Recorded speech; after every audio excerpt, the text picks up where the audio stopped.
Hello, everybody. Welcome to another Journeys with Jeff. Nice to have you all with us today.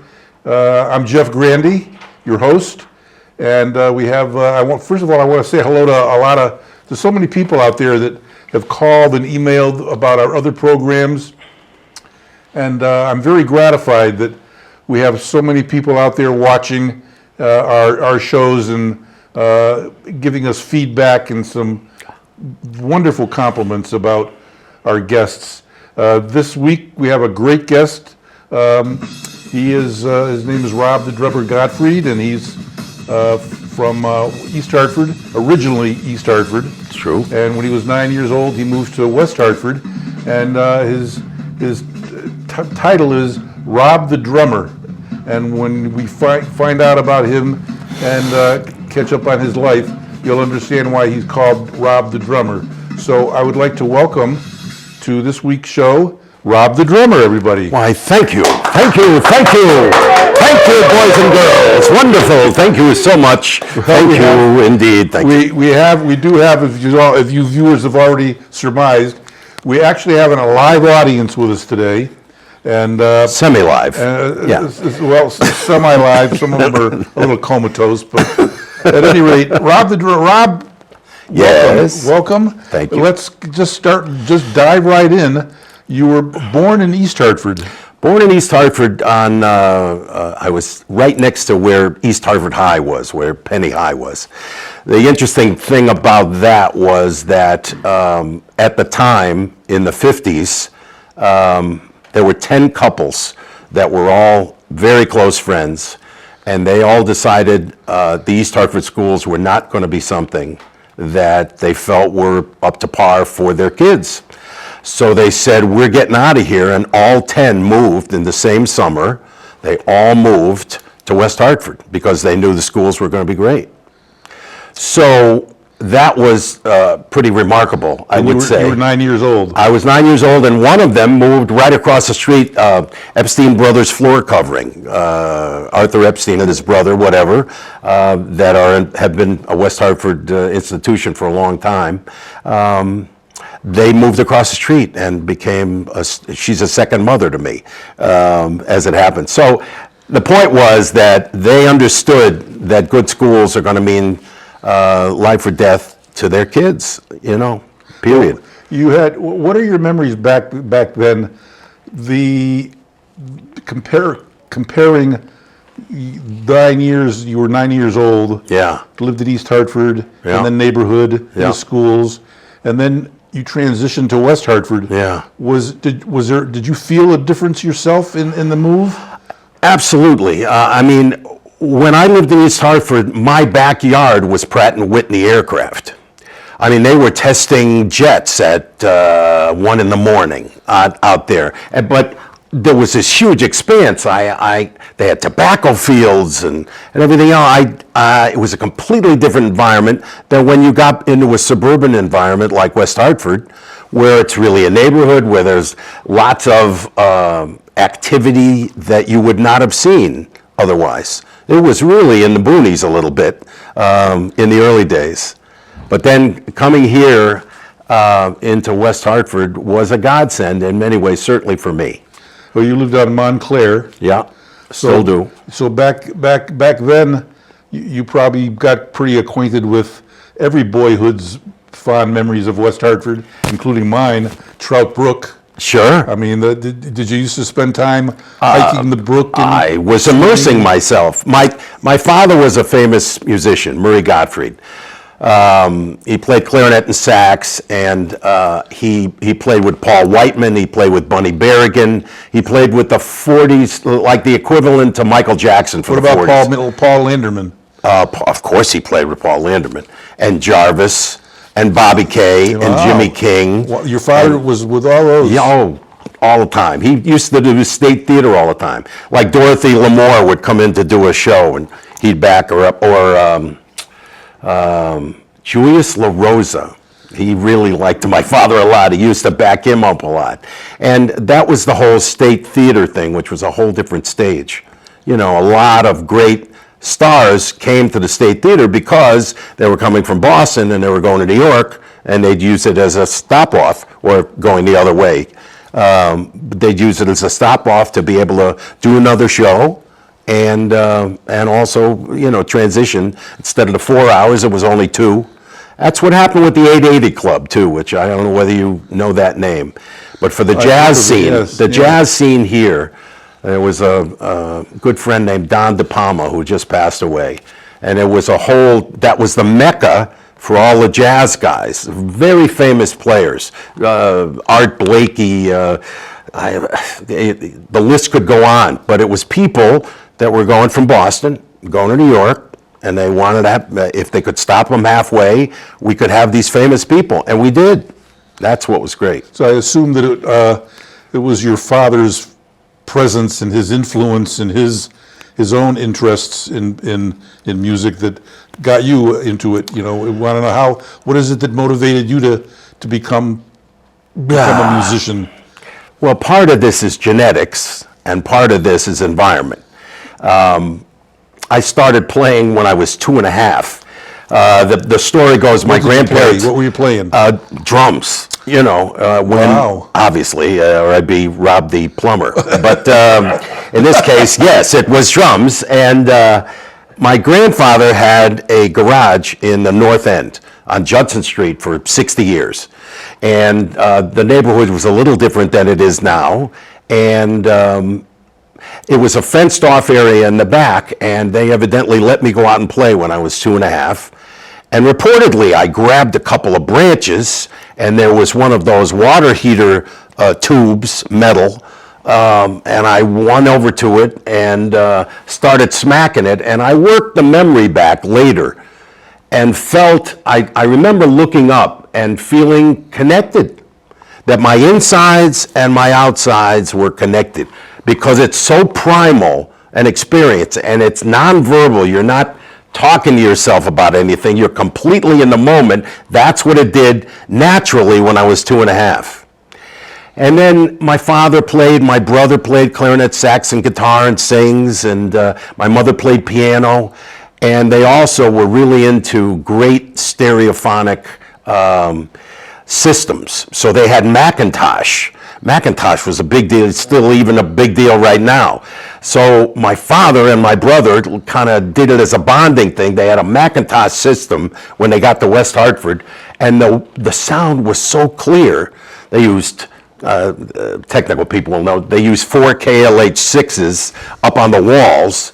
And to be in that music when you're 10, 11, to hear Buddy Rich play with the big band and have it smack you right in the face, that really excites you.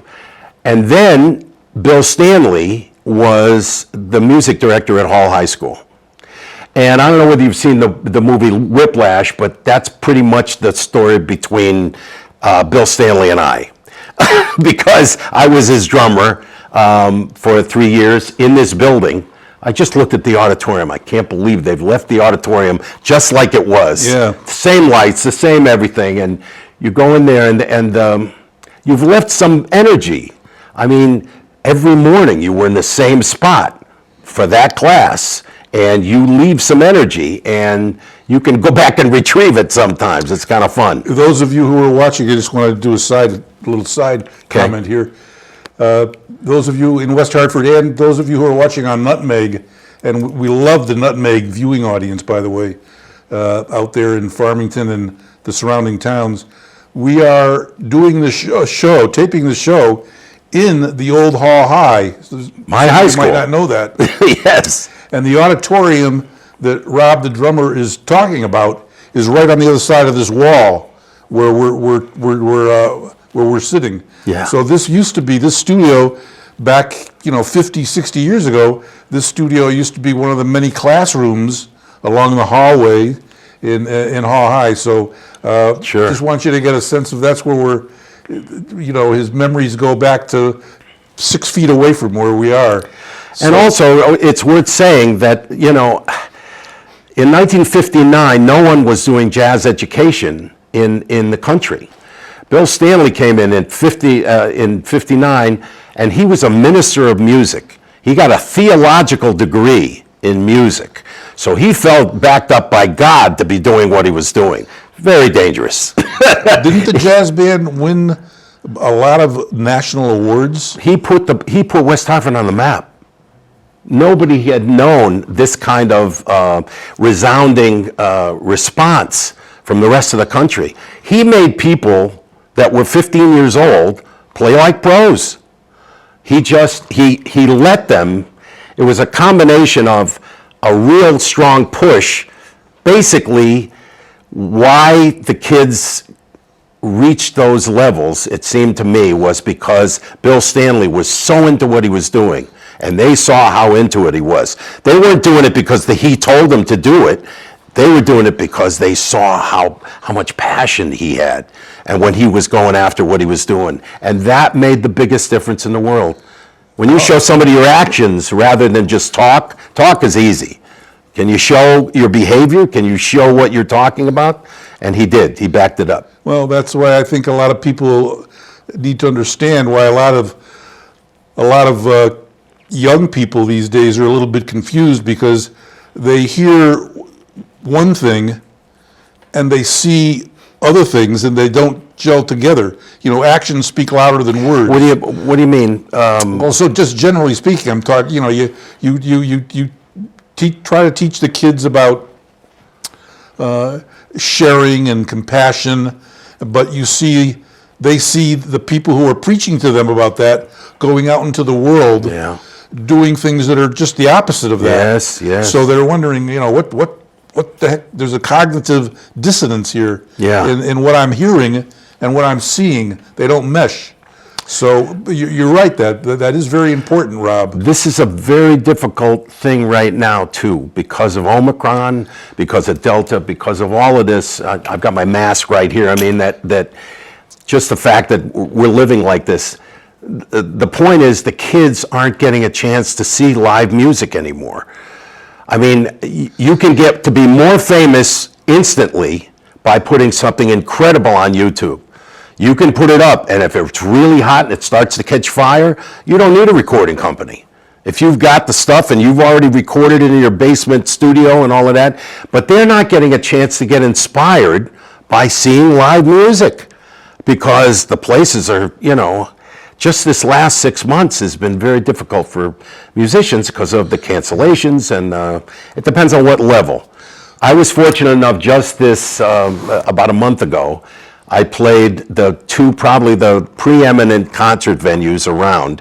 One is the Infinity in Hartford, and the other is the Wolf Den at Mohegan. I did it in the same week with two different bands, as it happens. And if they can come and see something like that, that's something else. Because we had it. And what's funny is lately this thing called Get Back that came out of the Beatles.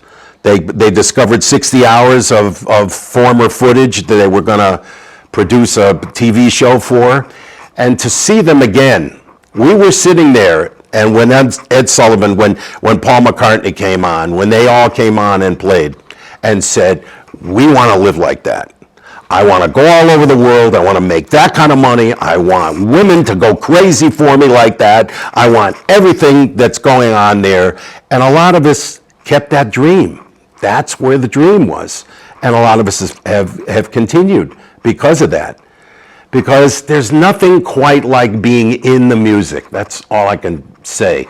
The reason I got going with Rob the Drummer shows initially was to try to let people who usually have a cerebral experience, who have a mental experience, in other words, they stay back from music and they go, well, that's very interesting. That was very nice. I really enjoyed that. Whereas the next generation said, I want you to vibrate my insides. I want to be part of it. I want to be absolutely a part of it. To be in it is a whole different experience than having a cognitive experience about it. And when you try to get that going, it's really a great thing if a kid can experience that for real. No, that's a very Zen thing to say. Yes, it is. To be in the moment, in the activity is just that phrase when people talk about something that they've experienced and you didn't, and they said you had to be there. you had to be there to really appreciate it and understand it. So, you know, what we do, the experiences are very important in our lives, not just the cerebral part, but the visceral part. I think what you were talking about is inspiration. You know, how do you get inspired? How are we going to inspire kids who, like you say, they have lots of people saying, do this, this is the right thing to do, and then go out and do something completely different. The point is, who do you trust? Who can you resonate with? Who can you really form? And if you're not there to have that experience, I do worry a little bit that new musicians aren't going to get inspired to even begin. And never mind that life is hectic and parents are just trying to make ends meet and they're not there to spend more time with them. It really becomes a luxury of those that are better off much of the time. Very important point, Rob. Yeah. Very good point. You know. At what point did you get involved, formally in terms of music lessons and instructions and stuff? How old were you when you got into that? Well, I got a drum set when I was 10. My father bought me a drum set. My father was playing with a guy named Alexander Lepak, who was an absolute master. They call him the master. All the people around the world that got his books. He was the lead percussionist for the Hartford Symphony, and he was an ex-Marine. He was just an amazing guy. He was my second teacher, and he and my father used to play together. So my first teacher was a guy named Joe Porcaro. Joe Porcaro lived in Bloomfield. Joe Porcaro's kids are Toto, the group Toto. They were all his kids, all three of them. I love their I love Toto. I mean, forget it, and I knew all the kids. But Joe, one of the kindest, most peaceful Hartford people that I ever knew, just passed, unfortunately. And he was my first teacher, but it all came from the environment with my father. Bill Stanley had a big band. My father played in his big band. Bill Stanley was a heck of a trombone player, a great part guy. I can't remember his soloing being unbelievable, but he was a great player, and he had a big band. And my father played, and Lepak played, and Hartford wasn't that big. So the people that can really play, you knew who they were, and they took care of, and Lepak and Porcaro took me on as a student, I would think, because my father asked them to. Did your instructors, were you given encouragement in this, in terms of they let you believe that you had, you came to believe that you had, you were talented? You mean the lie? Let me believe the lie that I actually had talent? I'm sure that wasn't a lie. It was not a lie. I'm sure you got feedback that made you feel very confident. Did they were tough. Nurture that? And they were both tough. Joe Porcaro was a pussycat, but Lepak, like I said, he was an ex-Marine. You did not want to mess with him, and he was telling you, this is where the time was. I'll just tell you this. We would sit next to each other. He would have a drum pad. I would have a drum pad. And he said, all right, do a double stroke roll, which is two things with each hand like this. Okay, and do it in time, okay? And I tried to do it in time, and he would play with me, and he was like a clock. He was so in time that I could hear myself going, yeah, going up and down like this, because he was rooted. It's a lot like martial arts, like karate and kung fu and stuff, when you root your energy to the ground and no one can move you. I've seen that before, by the way. That's unbelievable. I saw it live. I saw this little person, really. He said he was going to root his energy to the ground. Three huge, strapping guys get out from under him and try to lift him up like this. They get under his arm, they get under his shoulder, they can't move him. He won't rise off the ground. Then he goes, okay, just lift me up. They picked him up like nothing. because he had control of his energy. Same thing in drums. He had control of he anchored. When I got in his, I know this is heavy stuff, but when I got in his energy field, I played better because he anchored me. I've been doing a thing at Doncaster, the senior living center Yeah, in Simsbury. in Bloomfield. And no, it's really quite a place. But I've been teaching a drum course with these huge inflated balls where the energy from their hands, it won't hurt their hands because it absorbs all the energy when they play. And they can sit like this. I mean, they're 80, they're 90. They have Alzheimer's, they have dementia, they have, Parkinson's, they've got problems. But we're trying to get the energy to just come through. And I was saying to them yesterday, I said, listen, when I get close to you, it's not just that you're maybe a little intimidated or you have respect. You're getting in my energy field and I'm trying to help you with the energy that I'm giving you. So this is all that unseen stuff, This is all, when you talk about kids and you talk about drugs and you talk about, those kinds of experiences, they're all trying to talk about this area of mystery. And when you can show them not only that you're anchored, but that you're connected and you want to share, that's an incredible lesson. If you can do that for people, for young people, for older people, it doesn't matter. They respond and they go, thanks. Because they get it. Where did you go to elementary school? Morley. Did you get, was there a Same one as you, right? Yeah, I went to Morley, yeah. and to Plant. Yeah, I went to Plant. Of course I went to Plant. So you had Walker? Was Walker the principal? Reed Walker was the principal. And McHale was the enforcer. Yes. Yes. We used to have what was his? We used to have a nickname for him. Oh, yeah, there were a number of nicknames for him. Jim, but yeah. The enforcer is the one I remember. In other words, Walker would direct what was going on, but he'd be behind the scenes and he'd sick the dog on you. McHale was the. Yeah. But I spoke with him years later, and he was a wonderful guy. I don't know whether he's alive still, but he turned out to be just a great guy. I was unfortunately under his tutelage for a while, every once in a while, for detention and so forth. That's all we have time for this session. And tune in if you want to know some more about the rest of this guy's life. Tune in next time because we're gonna call this a real cliffhanger. We're gonna finish up with the rest of Rob's life next month on Journeys with Jeff. Thank you very much. Take care.